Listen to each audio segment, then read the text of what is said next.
Hi. um, my name is Erin Wade, and I'm here today to talk to you about the power of people-driven leadership.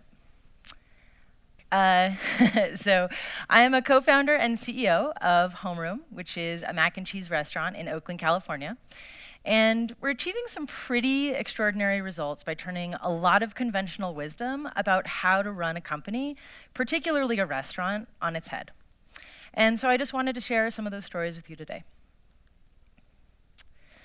So, first, what do I mean by we're achieving extraordinary results? Well, for one, despite having only a single location in Oakland, we are a nationally recognized mac and cheese brand. We've received tons of press from everywhere, from the Wall Street Journal to USA Today. We've appeared on the Cooking Channel, the Travel Channel. We also published a best-selling cookbook, which sold over 80,000 copies all over the world. So our reach is much further than just our tiny nook of Oakland. And because we are a business, our other extraordinary results are our financial results. For restaurants, success financially is generally measured by revenue per square foot. And that's sort of the gold standard that anyone would ask. And Homeroom's metrics are outstanding. So they're more than 4 times better than the industry average, and they're twice as good as the highest industry leader that we have public information available for. So I know what you're thinking, which is, okay, Erin, this is nice, but all the people or all the companies that you have up here are operating, in some cases, hundreds of restaurants, and you're operating one. And that's true. But what I would say is that those companies also have huge groups of people, executives that dedicate millions of dollars to advertising budgets, and teams of people that are studying nothing but how to make every restaurant as efficient as possible, from the layout of the menu to the design of the space. Needless to say, we do not have those resources at our disposal, and we are also open 1 day a week less than any of those businesses. So apples to apples, these numbers are, it's not just a home run, it's a grand slam. So, how are we doing it? Well, we do have the best mac and cheese in the country, hands down. But I think that our secret is really the way that we are approaching the people within our company. So Homeroom's mission is to be the best part of people's day, but what makes us unique is that we apply that mission equally to our guests and to our staff. So there are plenty of industry leaders out there, especially within hospitality, that are incredibly focused on how to deliver exceptional service to your customers and to your guests. And we do try to do that as well as Homeroom, but what's really lacking, particularly within hospitality, is the same group of people that are dedicating their life's work to how to be the best part of an employee's day. And you can pick up Danny Meyer's book, you can turn on the TV, and there's all these TV shows dedicated to how to make a great restaurant that's going to be wonderful for customers. And there's just a serious lack of attention on the most important people of creating that experience, which is your employees. So, how does people-driven leadership advance the bottom line? Well, it does in a tremendous number of ways, but today I'm just going to talk about 3. So, one is transparency, one is autonomy, and one is top-to-bottom collaboration. First, transparency. So the way that most companies would run when it comes to their finances is they're shared with a very tiny percentage of people at the way top. And it's like a closely guarded secret how they're doing, what the numbers are. Your average employee that's there serving customers is not going to have any idea what they are. At Homeroom, we do not do that. We are an open book company, which means that our finances are open for all of our staff to look at every single week. In fact, we hold a meeting dedicated to it. Because we're Homeroom, that meeting is called Recess, and we look at what is called our report card. And we check out our grades every single week at a meeting that anyone throughout the company can attend. They're paid to be there and to learn and to contribute. And every week, different people within the company present the grades of how we're doing, everything from hard metrics like sales to much softer metrics like how happy are we? And we share projections for what we think will be happening the next week. We share stories about why we might not have hit certain numbers. And this is such a, a critical part of getting buy-in within the company. And I wanted to share just briefly, so why is this important that everyone knows this? Well, for one, it means that they know how we're measuring our success and how we're doing, which seems pretty critical considering they're a huge part of creating it. But the other is that it allows you to see problems and nip them in the bud immediately. So a few years ago, we were having an issue where our dairy costs had started skyrocketing sort of out of nowhere. And at one of our recess meetings, the staff recommended that we look into our portioning process. They thought that something was going a little wonky. And it turns out that it was. And why does this matter? Homeroom uses over 36 tons of cheese every year. If each portion was off by even 1/10 of an ounce, we literally would have given away an extra ton of cheese that year. Now, I like to think that our team, that our leadership team, would have seen this eventually, that we would have figured it out. But by sitting together with everyone in that room, we noticed this almost immediately, diagnosed the problem, and fixed it. And I could offer you 100 examples like that. Number 2, top to bottom collaboration. So there's a lot of corporate speak these days about collaboration. Tech companies talk about how to devise their offices to maximize it. But what people are talking about generally is sort of same level collaboration. So maybe the marketing team is going to meet with the sales team, or maybe the executives at this level are going to meet with the executives from this part of the company. I'm talking about holding a forum or having something within your company where the CEO is talking to the dishwasher on a consistent basis. That is what top to bottom collaboration means. So we do offer that with our recess meetings every week because anyone can be there. But we also not only ask, but require every single person that works within the company to fill out a form every single day after their shift. And they tell us things that went well, things that didn't, if they spotted maintenance issues, and if they had a good day, if they didn't, why, things we can do to fix it. And so why is this important? It's important for a number of reasons. For one, most people make very small suggestions or knows very small things, like, hey, the host stand is, if we moved it a little bit over this way, maybe we could fit in an extra table. But when you look over time, those incremental changes, we have 100 people within the company, all of them telling us every single day what is working, what is not working, and their suggestions for improvement. That's how we hit that revenue per square foot number. We have 100 great minds every single day giving us feedback on how to be better, and we are. The other component that I think is really critical about top to bottom collaboration is that it tells people within the company that what they do matters. It is so meaningful to make a suggestion and to see it actually happen, the next day or the next week or the next month. And it also tells people that if you're not happy or you're not enjoying something about work or it's not working, that is not someone else's job to fix for you. It's yours. And that's powerful. Third thing I'm going to talk about is autonomy. This is among the most important. And, at Homeroom, in most companies, I guess I'll give you an example from restaurants. At most restaurants, let's say you have a busser, and they are walking through a dining room, and they see a little kid who's crying because his family's waiting for a table, and he's just hungry, and he just wants to sit, and he just wants to get his food. Well, most restaurants, that busser just keeps walking. They have dishes to clear. That is not their job. It's not their problem. Now, at Homeroom, our mission is to be the best part of people's day. So it is the job and duty of that person, that busser who would walk through and see that. He's free to go, doesn't have to ask anyone any permission, just go grab a biscuit, give it to that little kid, make him happy, and you know what? That is the best part of people's day. It's the best part of the kid's day because now he's not hungry. It's the best part of the busser's day because now he doesn't have to hear this little kid screaming as he's walking around the dining room. It's the best part of the parents' day because now they're not freaked out about their wait for their table.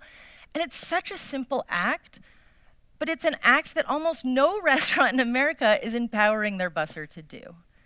And that's sad because for most companies, the mission is here and it's something that sits on a piece of paper, but your average person is here and has no power or authority whatsoever to do anything about it. And it strips people of their intrinsic motivation to want to do anything. Because you know what? It's not inspiring to come and clean up people's dishes every day. But it is inspiring to be the best part of their day. And if you have the power to actually do that, you go home and you feel great about what you do. And you bring that to work, and it changes the way it feels to be there. So I know I gave examples in each of those cases, but one of the big ways of how people-driven leadership can advance the bottom line. But one of the big ones is that all of these things means that people don't want to leave us. We're a pretty great place to work. We have extremely low turnover.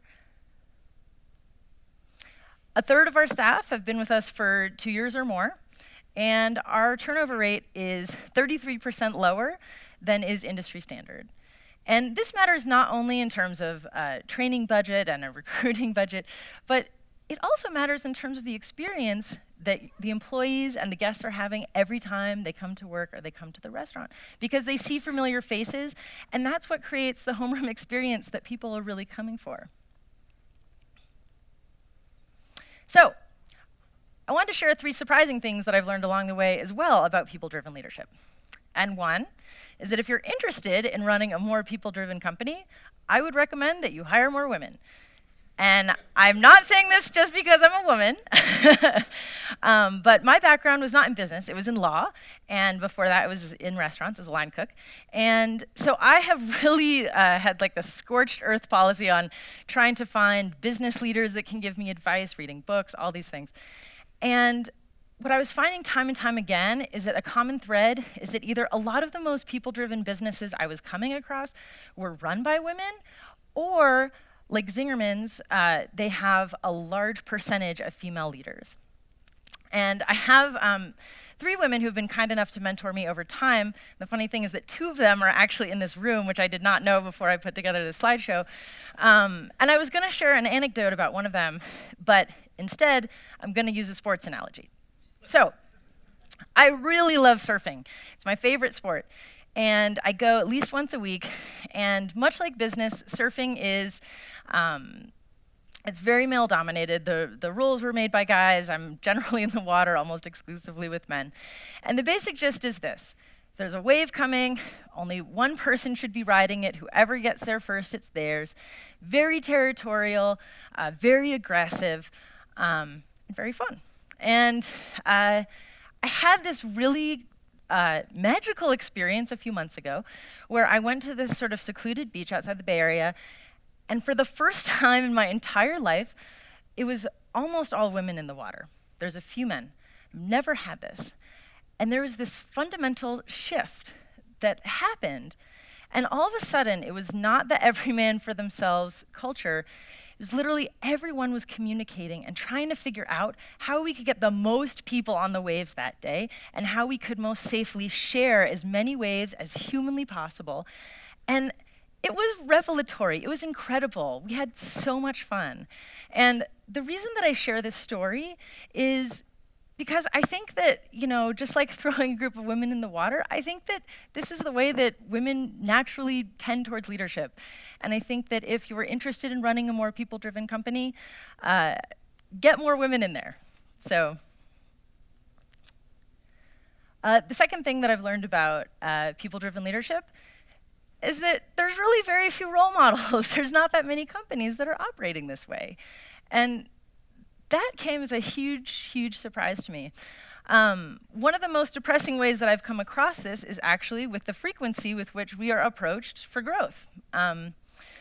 So we recently were approached by someone who had done a rather large IPO, brought a restaurant company from very small to national, really wanted to grow Homeroom. And the conversation I had with him was very similar to the conversation I've had with a lot of people who've approached us, which is that they're very interested in how to scale our operations, our recipes, and the conversations about people and culture are virtually non-existent. And, I had a mentor of mine the other day ask me if I could put together a list of 10 restaurant companies that I hoped Homeroom would be like in 10 or 20 years when Homeroom grows up. And I didn't have a single one on my list. There were just no chains operating that I looked at where I thought, wow, it's a multi-location restaurant that they're doing it so right. And that's crazy to me. So the third thing, not only did I not really have a lot of role models to look towards in the field, but I couldn't even go to school and learn this. We had a group of students from the Haas School of Business, which is a business school at Berkeley, come and do a project with us this past semester because we're looking to grow Homeroom. And most critically important to us was how to scale the culture of Homeroom. And it was the most sought after project that was brought to this entire class. More people were fighting over this than projects for some very large, well-known companies. And I asked the students who ultimately won it, what attracted them to it. And first they said the free mac and cheese, but then second, they said that it was because this kind of stuff is considered really soft and things that they just don't have much exposure to, and they were excited to get firsthand exposure to some really different components about how to run a business. It's also not really covered in the media very frequently, which I also find shocking, because frankly, Homeroom could open a restaurant. If we opened one restaurant next year and Chili's opened 3, we would have the same financial performance. And I don't know about you, but I would much rather be reading about the restaurant that just had to open 1 restaurant in order to get the same financial performance versus the place that opened 3. And I think the reason we don't see more of this is because, frankly, Chili's isn't going to open 3. They're probably going to open 30. So their overall financial result is going to look better than ours. But in terms of business leadership and how to run a profitable business that is something that you would want to replicate or has great new ideas, we need to see more of this out in the mainstream, and I hope that we do. So, where do we go from here? Well, the good news is that by having a more people-driven culture that's focused on things like autonomy, transparency, and inclusion, that we can achieve. It can not only be more personally fulfilling to run a company that way, but I hope I've demonstrated some of the ways in which you can also attain much better financial results than doing it the old way. However, resources are pretty slim. Not a lot of female leaders out there. Also, few businesses are at the cutting edge of this type of operation. You can't really learn about it in business school or in the mainstream media. So, to me, that's actually sort of exciting. This is a huge opportunity. There's a different way to run a company, and I think we're just on the edge of exploring what it is. It's what brought us all to this conference this weekend. It's the reason I get up in the morning, and honestly, it's truly the only reason that I'm really excited to continue to grow Homeroom.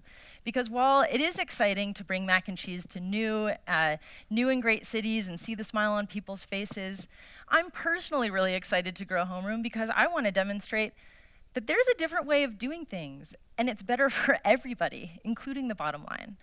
So I hope that the next time I talk to you, that Homeroom is just as well known for our unique business practices as we are for our macaroni and cheese, and I really hope that you'll join me on the journey to that place. Thank you.